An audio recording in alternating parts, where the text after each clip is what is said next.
बोले आचार्य गुरु विद्यासागर जी महाराज की, आचार्य गुरु विद्यासागर जी महाराज की। और चित्त नावरण के बाद अंतःकरण के अंधकार के नाश हेतु हाँ चारों पुण्यार्जक एक क्रम क्रम से एक एक दीपक जला देंगे। चारों पुण्यार्जक एक एक दीपक, चारों पुण्यार्जक एक एक दीपक क्रम क्रम से जला दें। बोलिए केवल ज्ञान ज्योति की, केवल ज्ञान ज्योति की, केवल ज्ञान ज्योति की। चलिए, और शास्त्र भेंट का पावन क्रम है। हमारे सभी पुण्यार्जक एक एक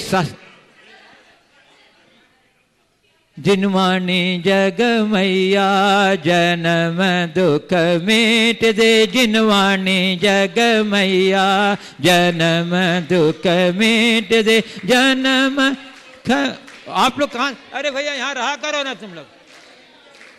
वाणी जग मैया जन्म दुख मिट दे।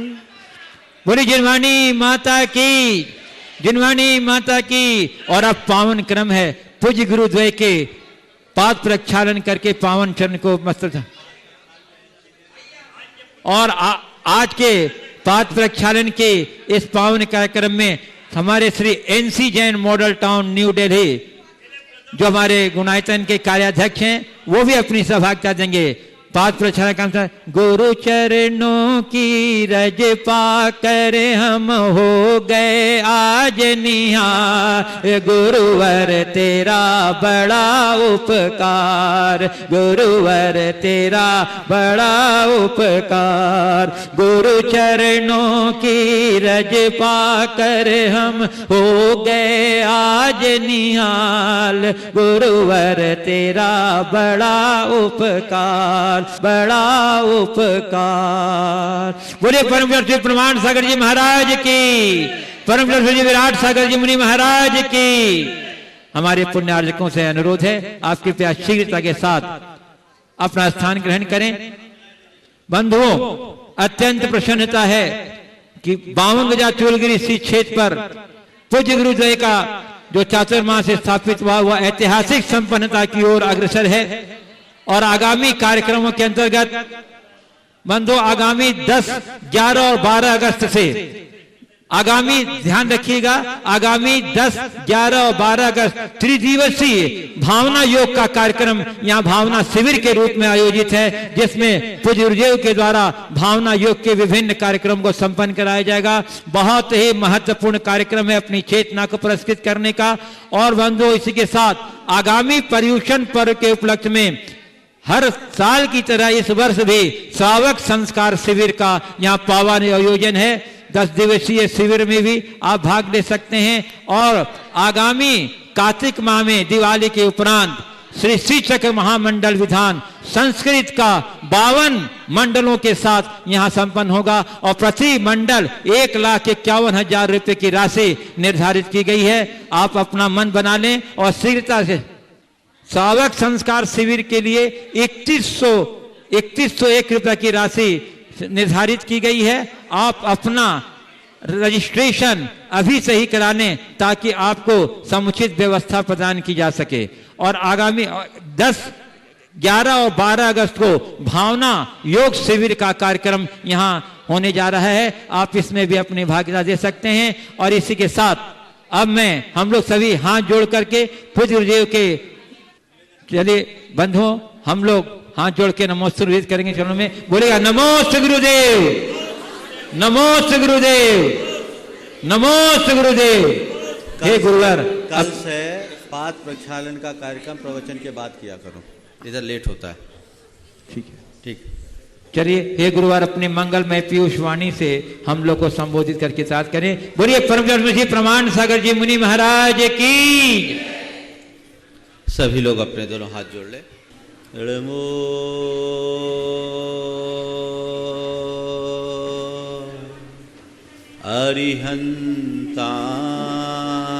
अरिहंताणं अरिहंताणं नमो सिद्धाणं नमो आयरियाणम् नमो आयरियाणम् नमो आयरियाणम्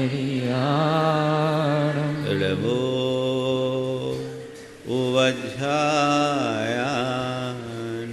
नमो वज्झायाणम् नमो लोये सवशाहुनम् नमो लोये सवसाहुनम् एषो पञ्चनमोयारो एषो पञ्चनमो यारो सर्वपावपनाशिनो शवपापनाशिनो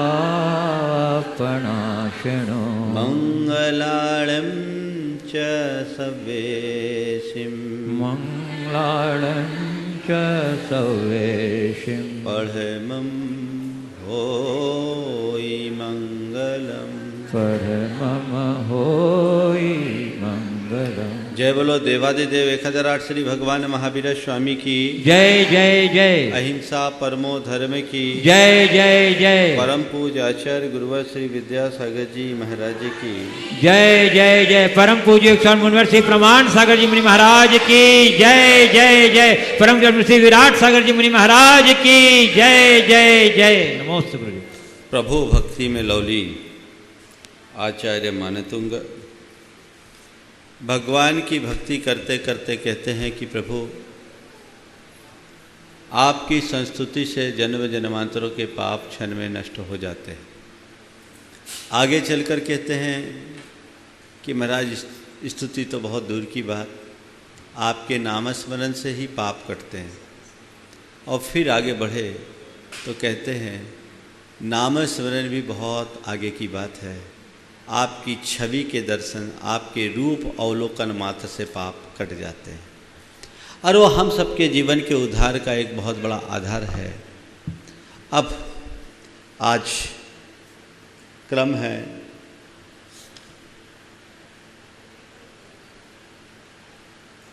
तेरहवां होना है ना, 14वां संपूर्ण मंडल। हाँ, अब आचार्य मानतुंग प्रभु के निकट आ रहे हैं और जब कोई अपने इष्ट उपास्य को, तो आचार्य मानतुंग विभिन्न उपमानों को सामने रखते हैं और उन्हें जब भगवान के सामने खड़े करके देखते हैं तो पाते हैं अरे ये तो इनके आगे कहीं कुछ लगते ही नहीं। बड़े बड़े उपमानों को ला करके सामने खड़े करते हैं और बड़े अलंकारिक तरीके से उनकी तुलना करते हैं। प्रभु जब आपके सामने मैं चांद को ला करके रखता हूँ, सूरज को खड़ा करता हूँ तो उसमें आग दिखती है, समुद्र को देखता हूँ तो झाग दिखता है और आपको देखता हूँ तो केवल बीतराग दिखता है और कुछ नहीं। आपके आगे कोई कहीं टिकता नहीं। काव्य शास्त्रीय दृष्टि से इसे अलंकारिक प्रयोग माना जाता है, इसे विभावना अलंकार कहते हैं। विभावना अलंकार में अपने उपमेय के सामने अनेक उपमाएं रखी जाती है और बाद में ये निरूपित किया जाता है कि प्रभु आप इनसे भी श्रेष्ठ हो। तो सच में भगवान लोकोत्तर हैं, श्रेष्ठ हैं, उनकी श्रेष्ठता में किसी भी प्रकार का संशय नहीं। अगले आज 2 छंदों की चर्चा है, जिसमें पहले छंद में कह रहे हैं कि भगवान आप संपूर्ण गुणों के धनी हो, आप 3 लोक के ईश्वर हो, आपके अंदर ये गुण क्यों समाये और आप त्रिजगत ईश्वर कैसे बने। थोड़ी सी चर्चा हम इसकी आज करेंगे। पहले छंद लें। संपूर्ण मंडल शशांक कला कलाप,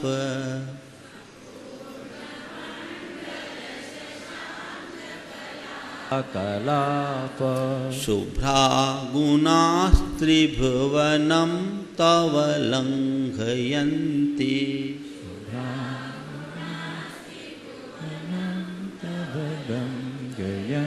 ये संश्रितास्त्रिजगदीश्वरनाथ मेकम्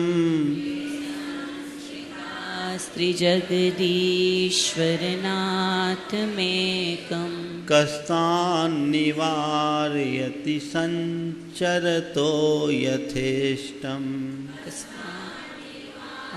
यदि संचरतो यथेष्टम्। हे प्रभु, शशांक कलाप कला कलाप संपूर्ण मंडल शशांक कला कलाप ते शुभ्रा गुना त्रिभुवनम लंघयन्ति। तो शुभ्रा गुना आपकी शुभ्र गुण, आपकी उज्ज्वल गुण त्रिभुवनम लंघयन्ति, तीन लोक को पार कर गए, पूरे तीन लोक में छाए हुए।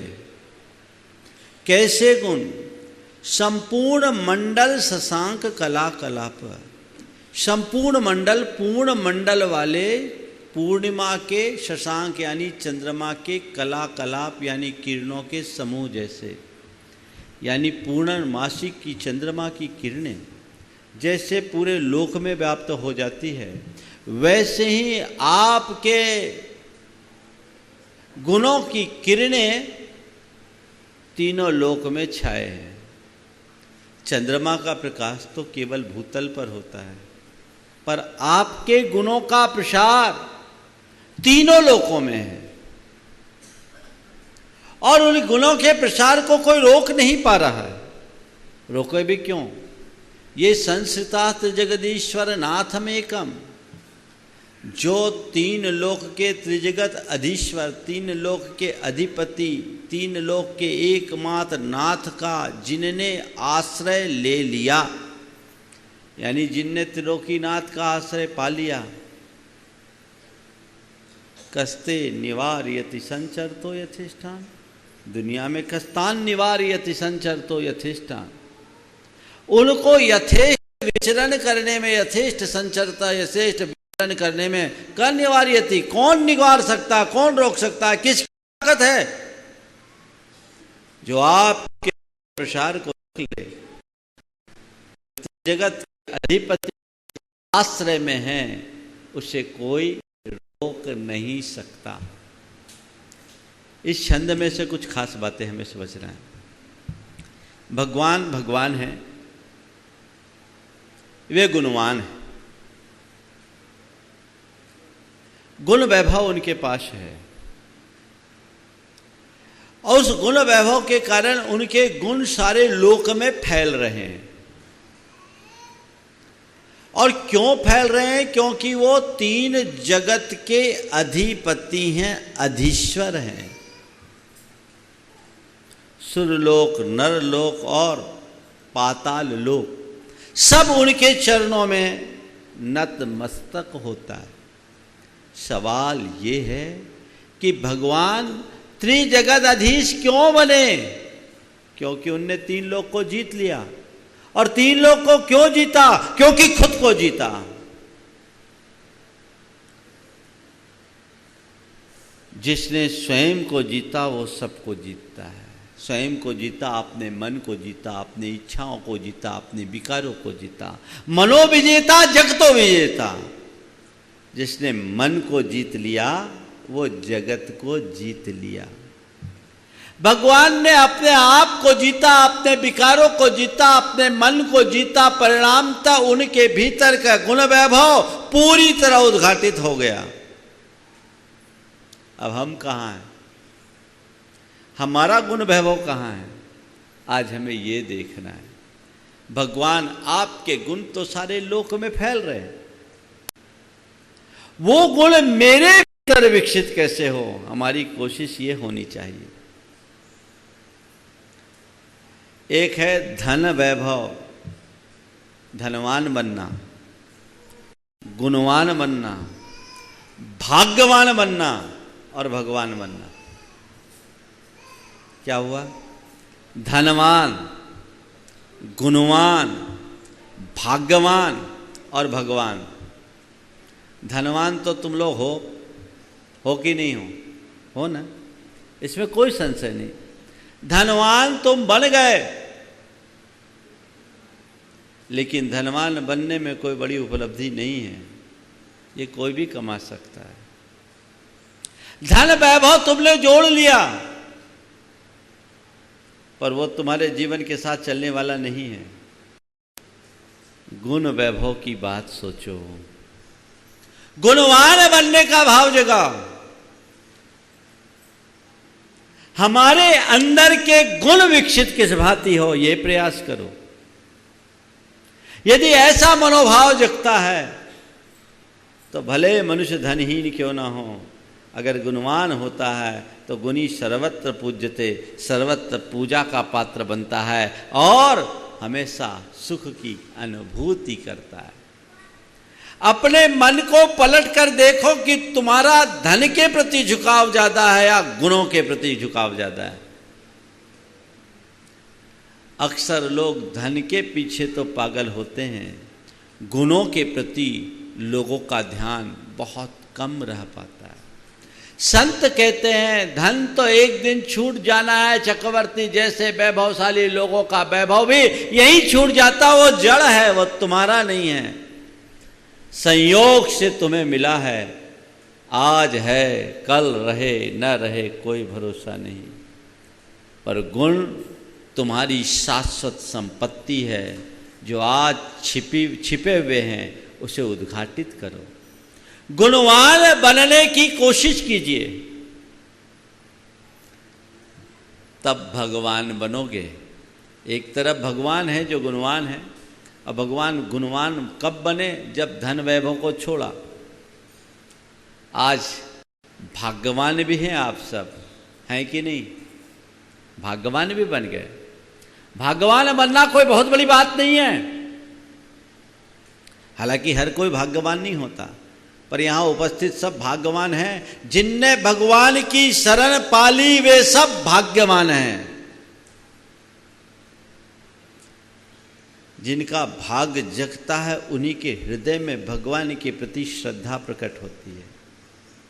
भाग्यवान तुम बन गए, धनवान तुम हो, गुणवान बन जाओ, भगवान बन जाओगे, फिर कुछ सोचने की बात नहीं। महाराज भगवान के गुणों की प्रशंसा करने से हमें क्या मिलेगा? सवाल है। 3 लोक में भगवान के गुण फैले हैं, भगवान कैसे? भगवान हैं तो गुण तो फैलेंगे, सूरज है तो उसका उजाला फैलेगा। हम इसके बारे में, इससे हमें क्या लाभ? आजकल लोग तो बड़े कैलकुलेटिव होते हैं, सब चीज में पहले लाभ देखते हैं। दुनियादारी की बातों में लाभ देखे न देखे, पर धर्म के मामले में तो लाभ देखेंगे। लोगों से पूछो भाई मंदिर क्यों मंदिर जाया करो, माला फेरा करो, जाप करा करो, पूजा करा करो, पाठ करा करो, तो फट से पूछता इसमें क्या लाभ। पर फटे जीन्स पहनने में क्या लाभ ये नहीं कोई भी पूछता। बोलो, फटे जीन्स पहनने के लिए लाभ हानि नहीं देखेगा, उटपटांग काम करने के लिए लाभ हानि नहीं देखेगा, पर धर्म की बात जब आएगी तो पहले लाभ देखेगा। चलो भाई, तुमने लाभ देखने की बात की, हम तुम्हें लाभ भी दिखा देते हैं। एक बात बताऊं, दुनिया के क्षेत्रों में केवल लाभ हो सकता है, पर धर्म के क्षेत्र में जब आगे बढ़ता है तो वहाँ लाभ तो होता ही है, भला भी होता है। लाभ और भला में अंतर है। लाभ केवल प्रॉफिट का नाम है और भला हित का नाम है। प्रॉफिट कमाना कोई बहुत बड़ी बात नहीं है, हित साधना सबसे बड़ी बात है। हमारा जब हम धर्म का आश्रय लेते हैं तो लाभ तो मिलता ही है, भला भी होता है, और वाकई में धर्म लाभ में ही भला है, ये श्रद्धान अपने मन में आना चाहिए। ये क्या है?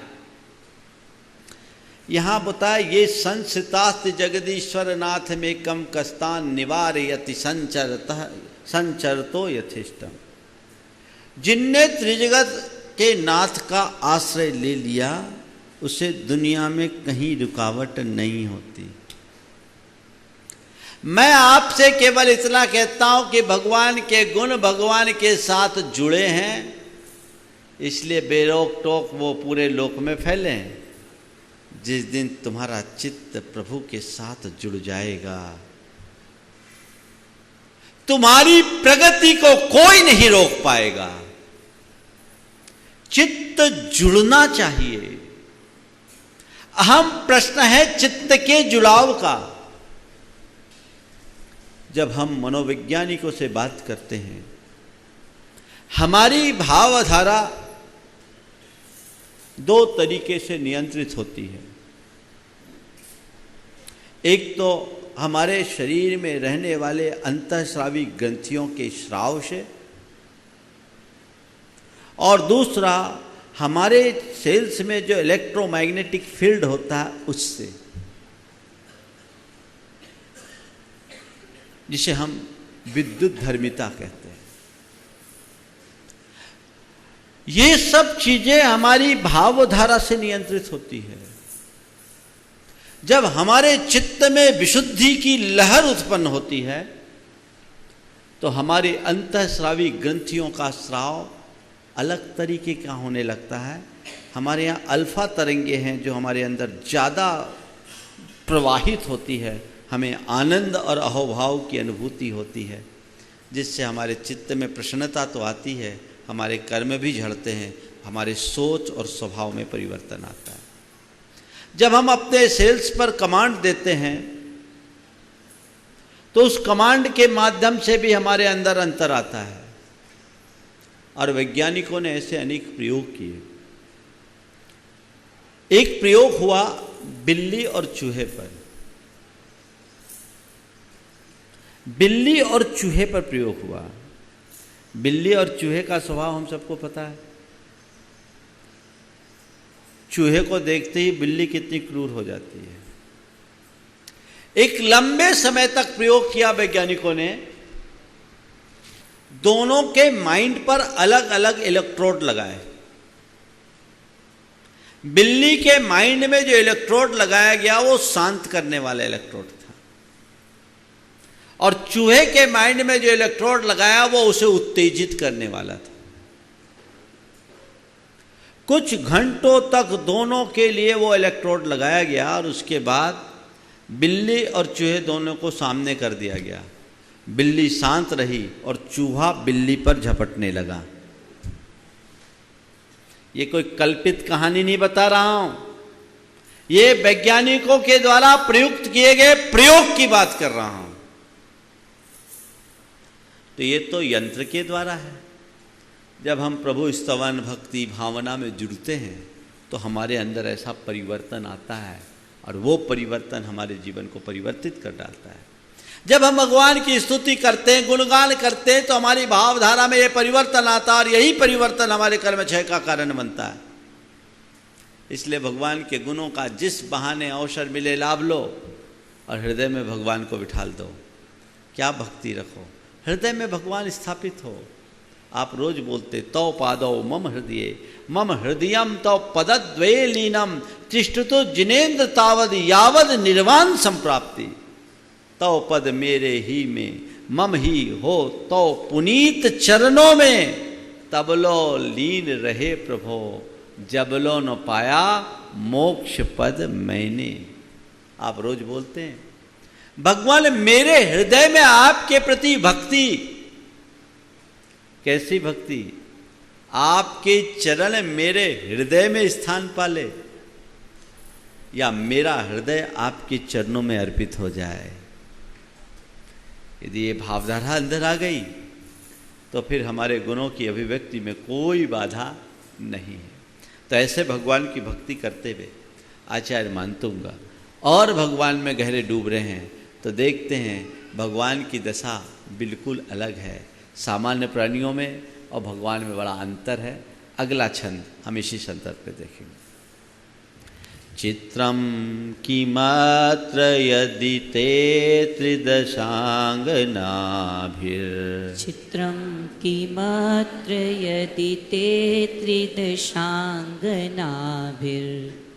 नीतं मनागपि मनो न विकार मार्गम, नीतं मनागपि मनो न विकार मार्गम, कल्पांत काल मरुता चलिता चलेन, कल्पांत काल मरुता चलिता चलेन किं मन्दराद्रिशिखरं चलितं कदाचित् किं मन्दराद्रिशिखरं चलितं कदाचित्। हमने सुना है जब भगवान ध्यान निमग्न होते हैं तो उनके ध्यान में विघ्न बाधा उत्पन्न करने वाले अनेक तत्व उपस्थित होते हैं। उन तत्वों में स्वर्ग की सुरांगनाएं अप्सराएं भी अपने हाव भाव विलास से भगवान को रिझाने की अनेक कोशिशें करती। वो किसी तरह से ध्यान में विघ्न डाले, पर कहते भगवान उनसे रंच मात्र प्रभावित नहीं होते। वे आत्मा में डूबते हैं तो केवल आत्मा में डूब के रह जाते हैं। बाहरी ताकतें उन्हें रंच मात्र प्रभावित नहीं कर पाती और अपने सी ध्यान निमग्नता के परिणाम स्वरूप वे कैवल्य को प्राप्त करते हैं। यही बात आचार्य मानतुंग यहाँ कर रहे हैं। हे भगवान, यदि ते त्रिदशांगनाभिर, हे भगवान, यदि त्रिदशांगनाभिर, अगर स्वर्ग की, त्रिदश बोलते स्वर्ग की अंगना यानी सुरांगनाओं के द्वारा, अप्सराओं के द्वारा, ते मनो मनागपि विकार मार्गम न नीतम, आपका मन, ते मनो आपका मन, मनागपि रंच मात्र भी, किंचित मात्र भी, विकार मार्गम न नीतम, विकार को प्राप्त नहीं हुआ। किम चित्रम, इसमें क्या आश्चर्य। अत्र किम चित्रम, चित्रम किम अत्र, यहाँ क्या आश्चर्य। इसमें कोई भी आश्चर्य जैसी बात नहीं है, क्योंकि ऐसा तो होना ही था। आप जब ध्यान निमग्न हुए तो स्वर्ग की सुरांगनाओं के द्वारा किए जाने वाले हाव भाव विलास से आप रंच मात्र प्रभावित नहीं हुए। तो किम अत्र चित्रम, इसमें क्या आश्चर्य, कोई आश्चर्य नहीं। क्यों? कल्पांत काल मरुता चलिता चले न। कल्पांत काल, प्रलय काल में चलने वाली मरुता यानी आंधी में, कैसी आंधी जो साधारण पहाड़ों को भी चलायमान कर दे। ऐसे आंधियों में जो बड़े बड़े पहाड़ों को चलायमान कर दे, ऐसी प्रलयकालीन आंधी में कि मंदरादि शिखरम, क्या सुमेरु पर्वत का शिखर चलितम कदाचित, कभी चलायमान हुआ है? कभी नहीं हुआ। छोटे मोटे पर्वत पहाड़ अगर चलायमान हो जाए तो कोई आश्चर्य की बात नहीं, लेकिन मेरू टस से मस नहीं होता, रंच मात्र भी फर्क नहीं पड़ता। प्रभो, आप साधना के सुमेरु हो। प्रभो, आप साधना के सुमेरु हो और बाहर की कोई ताकत आपको आपके ध्येय से विमुख नहीं कर सकती। इसमें कोई आश्चर्य नहीं, ऐसा होना ही था। देखिए, हमारे अंदर दो धाराएं हैं, एक राग की धारा और एक विराग की धारा। राग की धारा विकारी धारा है और विराग की धारा निर्विकारी धारा है। हम जब साधना करते हैं तो राग से विराग की ओर बढ़ते हैं, यानी विकार से निर्विकारता की ओर आते हैं। जब मनुष्य साधना के पथ पर आगे बढ़ता है, उसके सामने अनेक प्रकार के निमित्त चुनौतियां बनकर आते हैं। उस घड़ी अपने मन को टिका पाना बहुत कठिन होता है। भगवान जैसे दिल, इच्छा शक्ति और उच्च मनोबल के धनी ही अपने लक्ष्य की ओर बढ़ पाते हैं। मैं आपसे इस संदर्भ में कुछ खास बातें कहना चाह रहा हूँ। जीवन में कभी भी मनुष्य अपने लक्ष्य को तभी प्राप्त कर पाता है जब वो लक्ष्य के प्रति पूरी तरह समर्पित होता है और लक्ष्य को छोड़कर इधर उधर नहीं देखता। यदि मनुष्य अपने लक्ष्य से थोड़ा भी इधर उधर हो जाए, विमुख हो जाए, तो कभी उपलब्धियां अर्जित नहीं कर सकता। जीवन की उपलब्धियों को अर्जित करने के लिए मनुष्य का लक्ष्योन्मुखी होना बहुत जरूरी है। चाहे वो तुम्हारा लौकिक या भौतिक लक्ष्य हो अथवा आध्यात्मिक लक्ष्य है। सबसे पहली जरूरत है लक्ष्य के प्रति समर्पित रहना, और लक्ष्य के प्रति वही समर्पित होता है जो निमित्तों से अप्रभावित होता है। जो व्यक्ति थोड़ी थोड़ी बातों से प्रभावित हो जाता है वो व्यक्ति जीवन में कुछ नहीं कर पाता। भगवान को देखो, इतने विषम परिस्थितियां, फिर भी वो रंच मात्र हिले नहीं। हम भगवान की शरण में आए हैं, मन में एक भावना जगाए कि प्रभु हमारे अंदर ऐसी शक्ति दो, हमें ऐसा साहस दो, हमें ऐसा संबल दो कि मैं जब भी मेरे सामने कोई मेरे पथ से डिगाने वाले निमित्त आए, मैं अविचल बना रहूं। अभी तुम्हारे मन की दशा कितनी कमजोर है ये देखो। छोटा सा संकल्प लेते हो, एक छोटा सा संकल्प, वो संकल्प भी नहीं निभ पाता, पल में विचलित हो जाते हो। ऐसा मनुष्य क्या करेगा? कुछ भी हासिल नहीं कर सकता। 4 स्थितियां हैं। पहला, विकार का कारण हो और विकार हो। दूसरा, विकार का कारण न हो और विकार हो। तीसरा, विकार का कारण हो और विकार न हो। और चौथा, विकार का कारण भी ना हो और विकार भी ना हो। 4 स्थितियां। विकार का कारण हो और विकार हो, ये सामान्य चीज़ें हैं जो आम लोगों के बीच होती है। निमित्त आता है, आप भड़क जाते हैं। किसी ने 2 शब्द कहा, पल में गुस्सा आ गया। आवेश और आवेग में आदमी आपा खो देता, उसे ये भी होश नहीं होता कि मुझे यहाँ ये बात बोलनी चाहिए या नहीं बोलनी चाहिए। विकार का कारण आया, विकार हो गया। ये कमज़ोर मनोबल के लोगों की बात होती है, जो पल पल में अपना विवेक खो देते हैं। वे जीवन में किसी भी उपलब्धि के मुकाम तक नहीं पहुंच पाते। वे जब भी कुछ हुआ, जैसा निमित्त आया, उससे प्रभावित हो जाते। यानी हवा के बहाव में बहने वाले लोग ऊंची उड़ान नहीं भर सकते। अगर ऊंचा लक्ष्य लेकर के चलना है तो विकार का कारण आए और विकार ना हो, उस स्थिति में आओ। उसके लिए आज हम अभी आपसे थोड़ी देर बाद बात करेंगे। पर ज्यादातर लोग हैं विकार का कारण आया, विकारी बन गए। और कुछ लोग ऐसे हैं जो बिना विकार के कारण के भी विकारी बनते हैं। कई लोगों का स्वभाव गुस्सैल होता है, इतना गुस्सैल कि निमित्त आने पर गुस्सा करने की बात तो फिर भी समझ में आती है। कुछ ऐसे नख चढ़े होते हैं कि गुस्से ही में रहते हैं, उन गुस्से की मूर्ति बन जाते हैं। कारण हो तो और कारण ना हो तो। ऐसे लोगों के संस्कार इतने प्रगाढ़ होते हैं कि संस्कारों की प्रगाढ़ता के कारण वे पल पल में गुस्सा कर बैठते हैं। ये लोग बड़े नुकसान में रहते हैं। ऐसे व्यक्ति की चेतना का उत्थान नहीं हो सकता। लेकिन सच्चे साधक वे होते हैं जो विकार का कारण होने पर भी विकार न आने दे।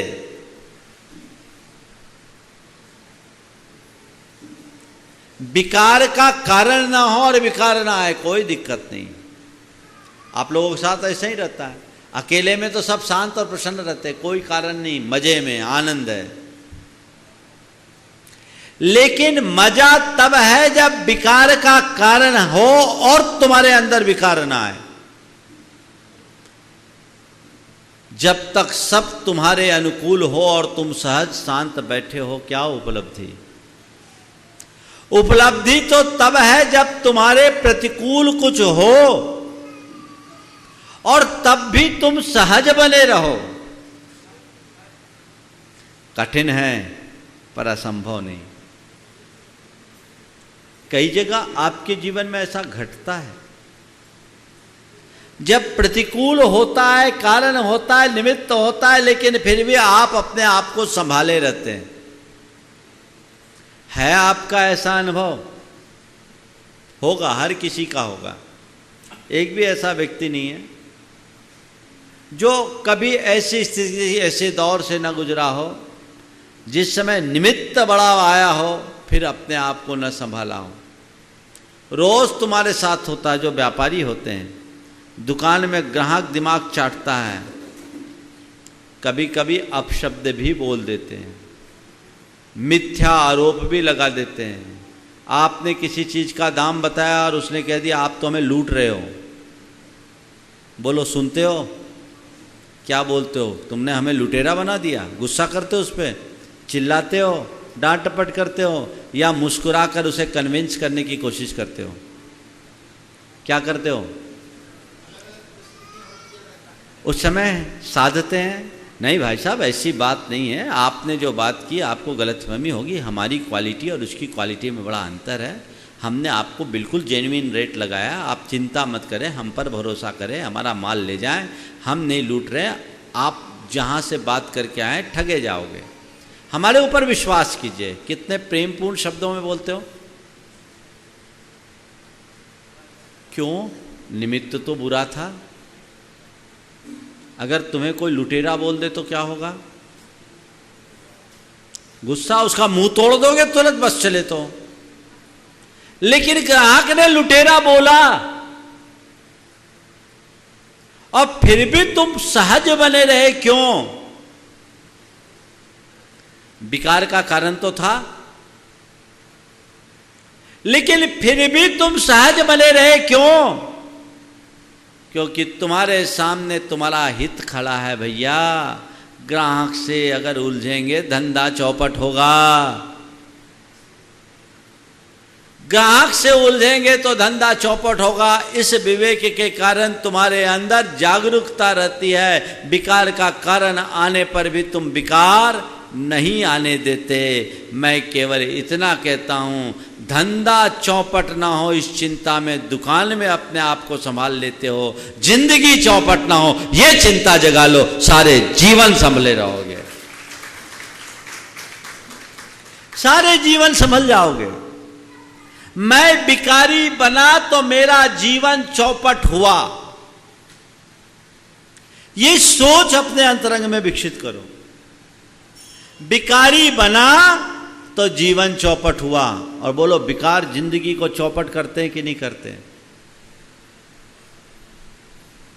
तो उसके लिए क्या करना होगा? अपना हाजमा ठीक करना होगा, अपने अंदर की क्षमता को विकसित करनी होगी, चीजों को नजरअंदाज करना सीखना होगा। भगवान के सामने जैसी चुनौतियां थी, तुम्हारे सामने ऐसी कोई चुनौती नहीं है, लेकिन तुम बात बात में भभकते हैं। कुछ लोगों के साथ तो बिल्कुल ऐसी स्थिति होती कि बिल्कुल पल पल में भड़क जाते हैं। जो टैंक लॉरी होती है ना, फ्यूल वाली, पेट्रोलियम वाली, उसके पीछे एक शब्द लिखा रहता है, एक वाक्य लिखा रहता है, हाईली इनफ्लेमेबल लिखा होता है ना। क्या? Highly inflammable.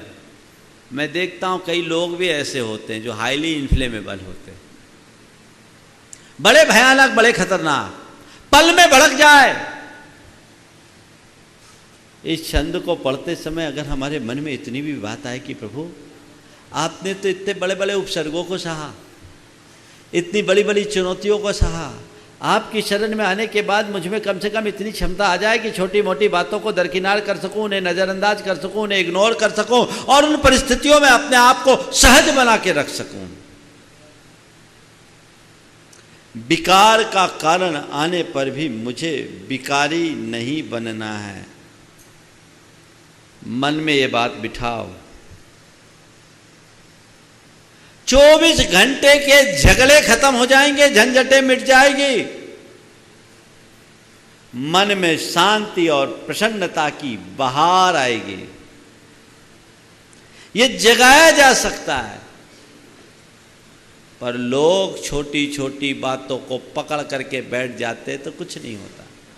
अनुकूलता में सब साधु, प्रतिकूलता में साधु बनो। एक पंडित जी थे, उनके यहाँ एक बिल्ली पली हुई थी। बिल्ली बहुत सीधी और शांत थी और पंडित जी प्रायः बिल्ली की पीठ में दीपक रखकर शास्त्र वाचा करते थे। पुराने जमाने की बात है। जब तक उनका वाचन होता बिल्ली निश्चेष्ट बैठी रहती। एक बार लोग पंडित जी के साथ बिल्ली की भी प्रशंसा करना शुरू कर दी। बोले बिल्ली तो पूरी भगवती, कितनी अच्छी साधिका, कितनी शांत, इतनी देर तक बिना हिले प्रवचन सुनती है। जब लोग बिल्ली के प्रशंसा के पुल बांधने लगे तो पंडित जी ने कहा रुको, चूहा आने दो तो असलियत का पता लगेगा। चूहे को आने दो, असलियत का पता लगेगा।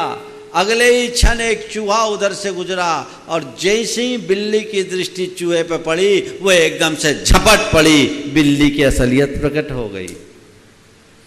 मैं भी आपसे पूछता हूँ, अपने मन को टटोलो। चूहे के आने के बाद तुम्हारे मन की बिल्ली शांत रहती है या उस पर झपट पड़ती है, ये देखने की कोशिश करो। दुर्निमित्त आएंगे, उन्हें रोका नहीं जा सकता, उन्हें टाला नहीं जा सकता। तुम सोचो कि मेरे विरुद्ध कोई कारण मेरे सामने उपस्थित ना हो, यह संभव नहीं है। कारण तो आएंगे, आते ही रहेंगे, आते ही हैं। मैं उससे प्रभावित ना हूं, ये मेरे हाथ में। किन बातों से मुझे प्रभावित होना है और किन से मुझे अप्रभावित रहना है, इतनी ही समझ अपने अंदर होनी चाहिए। जिन बातों से मन की प्रसन्नता खंडित हो, उनसे रंच मात्र प्रभावित मत होना। जो मन को प्रसन्नता भरे, उनसे प्रभावित होना, और जिससे मन में खिन्नता या मन की सहजता खंडित हो जाए, उनको इग्नोर करो, नज़रअंदाज करो। आप लोग क्या करते हो? प्रसन्नता की बातों में भले दिलचस्पी न रखे, पर खिन्नता की बातों में पूरा रस लेते हो, पूरा दिमाग लगाते हो। ये बहुत बड़ी कमजोरी है। ये छंद बोलता है अपने आप को क्षमतावान बनाओ, अपनी सहन शक्ति को बढ़ाओ, तो जीवन में कुछ अर्जित कर पाओगे। नहीं तो रोते रोते ही निकल गई सारी जिंदगी, बोझा ढोते ही निकल गई सारी जिंदगी, कुछ नहीं कर पाओगे। और आप लोग भी क्या करते हैं? प्रायः आरोप की भाषा बोलते हो। क्या बोलते हो? आरोप की भाषा मतलब कुछ भी हुआ दोष सामने वाले पर मढ़ते हो। गुस्सा किया तुमने, उसने मुझे गुस्सा दिला दिया, उसके कारण ऐसा हो गया, उसने मेरा नुकसान करा दिया, यही बोलते हो ना। और ये प्राय बुरे में बोलते, अच्छे में नहीं बोलते। अच्छा तो हमने किया, बुरा सामने वाले ने करा दिया। ये अज्ञान है, ये अज्ञान है। कोई कितना भी बड़ा निमित्त बनकर क्यों ना आए, हमें गुस्सा तब तक नहीं दिला सकता जब तक हम खुद गुस्सा रूप परिणत होने को राजी ना हो। हवा समुद्र में लहर उत्पन्न करती है, ये देखने में आता है, पर समुद्र तभी लहर समुद्र में लहर तभी उत्पन्न होती है जब पानी लहराने की योग्यता रखता है। अगर हवा में ये ताकत होती तो पत्थर में भी लहर उत्पन्न की जा सकती थी, पर समुद्र का पानी लहराता है, पत्थर नहीं लहराता। अगर मैं भीतर से खुद कमजोर न बनूं तो दुनिया की कोई ताकत मुझे हिला नहीं सकती। संत कहते अपने आप को मजबूत बनाओ सुमेरु की भांति। जिस रास्ते पर चल रहे हो उसमें एकदम दृढ़ बनने की कोशिश करो, और हमेशा निमित्त को नहीं उपादान को देखो, भीतर के कारण को खोजने की कोशिश करो। तब तुम अपने लक्ष्य को अंगीकार कर पाओगे, लक्ष्य तक पहुंच पाओगे। और कोई रास्ता नहीं है। लक्ष्य को प्राप्त करने के लिए मनुष्य के अंदर दृढ़ता चाहिए, स्थिरता चाहिए, निश्चलता चाहिए और निर्विकारता चाहिए। दृढ़ता हो, जो मुझे करना है वो करना है, और उसमें स्थिर रहो।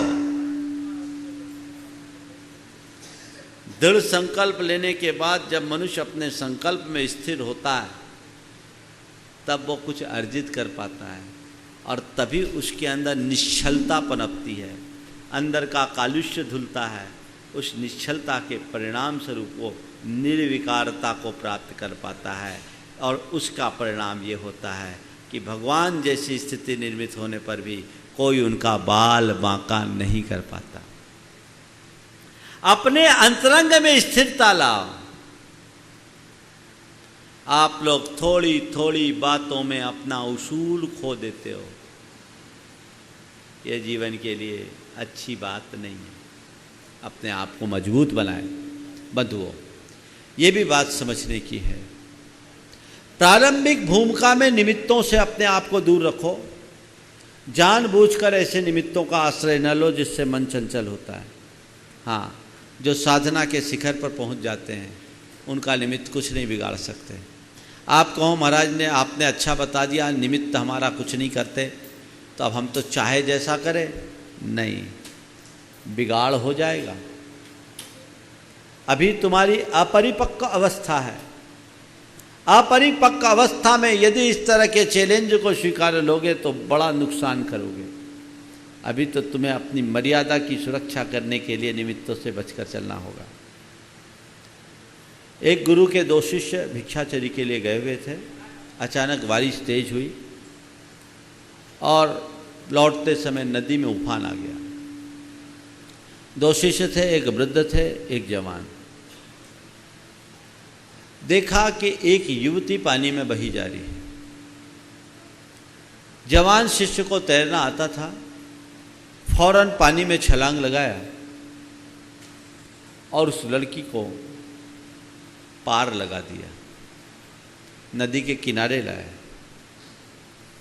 उसके ऊपर चढ़ करके उसके पेट का पानी निकाला। युवती मूर्छित अचेत सी थी, उसकी शरीर में उष्मा देने के ख्याल से लिपट गया, अपने शरीर की उष्मा से उसे उष्मित किया। थोड़ी देर में उसमें चेतना आई। जब वो स्त्री पूर्ण चैतन्य हो गई, यथोचित सेवा करके वो आगे बढ़ा, लेकिन बूढ़े साधु के अंदर तो आग लग गई। उसने कहा, तू तो भ्रष्ट हो गया, युवती को गले लगा लिया, उससे लिपट गया, तेरा सत्यानाश हो गया। जवान शिष्य ने कुछ भी नहीं कहा। गुरु शिष्य दोनों गुरु के पास आए। बुजुर्ग साधु ने गुरु के पास जवान साधु की शिकायत की और कहा, ये तो भ्रष्ट हो गया, रास्ते में ऐसा ऐसा हुआ, रास्ते में ऐसा ऐसा हुआ, ये भ्रष्ट हो गया, इसे आपको दंडित करना चाहिए, प्रायश्चित देना चाहिए। गुरु ने साधु की बात सुनकर अनसुना कर दिया और अगले दिन भिक्षाचरी के लिए जवान साधु को उसी युवती के घर भेजा। जाओ, आज तुम्हें उसी के घर से भिक्षा लेकर आना है। बूढ़ा साधु बोला, महाराज अब तो और रही सही कसर खत्म हो जाएगी, ये भ्रष्ट हो जाएगा। इसने कल उस युवती को गले लगाया है। गुरु ने उसे संबोधते हुए कहा, भ्रष्ट वो नहीं, भ्रष्ट तू है। उसने युवती को गले लगाकर वहीं छोड़ दिया, तू आज तक अभी उसे छाती से चिपकाए हुए है। तो अभी तक उसे अपनी छाती से चिपकाए हुए, अभी भी तेरे दिमाग से वो हटी नहीं। वो तो परिस्थिति व सेवा भाव से जो आवश्यक सहयोग था वो किया और मुक्त हो गया, पर तेरे मन में तो अभी भी वो युवती डोल रही है। अपने मन से उस युवती को हटा, प्रायश्चित की जरूरत उसे नहीं तुझे। गुरुदेव भिक्षा के लिए जवान साधु को क्यों भेजे उस युवती के पास? किसी बुजुर्ग साधु को भेजे होते। गुरु ने कहा, ठीक है, अभी इसका रहस्य बताता हूं। वहां नारियल रखे थे, पहले नारियल को बोला इसको फोड़ो। जैसे ही फोड़ा नारियल 2 भागों में विभक्त हो गया। फिर दूसरा नारियल दिया और कहा इस नारियल को फोड़ो। दूसरा नारियल फोड़ा, उससे साबुत गरीगोला निकल गया। पहले नारियल को फोड़ा, वो 2 भागों में विभक्त हो गया। दूसरे नारियल को फोड़ा, उससे साबुत गरीगोला निकल पड़ा। गुरु ने पूछा, ये बताओ पहला नारियल 2 भागों में विभक्त हुआ और दूसरा नारियल साबुत क्यों निकला? शिष्यों ने कहा, गुरुदेव पहला नारियल कच्चा था इसलिए 2 भागों में विभक्त हो गया और दूसरा नारियल पक्का था इसलिए साबुत गरीगोला निकल गया। पहला नारियल कच्चा था इसलिए 2 भागों में विभक्त हो गया, दूसरा नारियल पक्का था इसलिए साबुत निकल गया। गुरु ने समझाया, बस मैं यही कहता हूँ, शिष्य भी 2 तरह के होते हैं, कच्चे और पक्के, दोनों तरह के साधक होते हैं। जो कच्चा साधक है वो गीले नारियल की तरह टूट जाएगा और जो पक्का साधक है वो पक्के नारियल की तरह साबुत निकल आएगा। जब तक साधना की परिपक्व दशा में न पहुंचो, निमित्तों से अपने आप को बचा कर रखने की कोशिश करो। अभ्यास करके आगे आगे बढ़ोगे, कच्चा नारियल ही पकता है और जिस दिन तुम पक्के नारियल हो जाओगे तो कोई भी निमित्त तुम्हारे सामने उपस्थित क्यों ना हो, तुम्हारा कुछ भी नहीं होगा। पर बंधुओं, नारियल टूटता है, पर ऐसा नहीं कि फूंक मारने से टूट जाए, उस पर वैसा आघात होता है तब कच्चा नारियल टूटता है। मैं साधकों को बोलता हूँ, कच्चे नारियल बनो, पर ऐसे नहीं कि थोड़े थोड़े निमित्त में भड़क जाओ। छोटे मोटे आघातों को सहने की क्षमता विकसित करो, तभी तुम साधना की परिपक्व अवस्था तक पहुंच पाओगे। इसके अलावा और कोई रास्ता नहीं है। तो चित्रम किमत्र यदि ते दशांगनाभिर नीतम मनागपि मनो न विकार मार्गम कल्पांत काल मरुता चलिता चले न कि मंद राध शिखरम चलितम कदाचित। वस्तुतः जो साधना के सुमेरु होते हैं वो रंचमात्र विचलित नहीं होते और जो कच्चे नारियल होते हैं वो पल पल में विचलित होते हैं। प्रभु से प्रार्थना करो, प्रभु मेरे अंदर स्थिरता आए, मैं इस विचलन से अपने आप को बचा सकूं और जीवन को सुमार्ग पर लगा सकूं। ये भाव सबको जगाना है। बंधुओं, कल आप सबके बीच घोषणा की गई श्रावक संस्कार शिविर की। हर वर्ष पर्यूषण में लगता है, इस वर्ष भी लग रहा है, पर मैं आप सबसे कहूँगा इस वर्ष विशेष रूप से इस क्षेत्र में साधना शिविर है, संस्कार शिविर है, तो वे ही लोग आए जो पूरी तरह साधना करने की मानसिकता से यहाँ आते हैं। जिनका शरीर बहुत थक गया हो, जो अधिक उम्र के हैं, वे लोग ना आए। बच्चों को भेजे, नई पीढ़ी को भेजे ताकि वे अपने जीवन में कुछ कर सके। जो बहुत बीमार रहते हों, पराश्रित रहते हैं, वे शिविर में ना आए। ये क्षेत्र है, क्षेत्र में सारी सुविधाएं नहीं होती, इसलिए शिविर में वही लोग आए। बाकी चर्चाएं शाम को आप सबके बीच की जाएगी, उस अनुरूप शिविर का सारा कार्यक्रम होगा। इसी तरह 10, 11 और 12 तारीख को भावना योग का शिविर जो पिछले दिनों 31, 1 और 2 जून को, 31 मई, 1 जून, 2 जून को सिद्धवरकूट में किया गया था, यहाँ पर भी है। ये शिविर 15 साल से उम्र से अधिक सभी लोगों के लिए है। आप अपने जीवन के रूपांतरित करने वाला इस शिविर का लाभ ले, समय पर आप अपनी प्रविष्टियाँ करा लें ताकि यहाँ आपको समुचित व्यवस्थाएं मिल सके। इस शिविर में, भावना योग के शिविर में मात्र 200 लोगों की एंट्री, मात्र 200 लोगों की भावना योग में एंट्री है और पर्यूषण के शिविर में भी लिमिटेड एंट्रीज है। इसलिए जिन्हें भी भाग लेना है टाइम पर अपना पंजीयन कराएं और उसका लाभ ले सकें। बोलिए परम पूज्य आचार्य गुरुवर श्री विद्यासागर जी महाराज की। महाराज श्री के श्रीमुख से मंगल भावना का लाभ आप सब लेंगे। मंगले मंगले होय जगत में सब मंगलमय होय जगत में सब मंगलमय हो। इस धरती के हर प्राणी का मन मंगलमय हो। इस धरती के हर प्राणी का मन मंगलमय हो। कहीं क्लेश कालेश रहे ना दुख कहीं भी हो। कहीं क्लेश कालेश रहे ना दुख कहीं भी हो। मन में चिंता भय न सतावे रोग शोक नहीं होए। मन में चिंता भय न सतावे रोग शोक नहीं।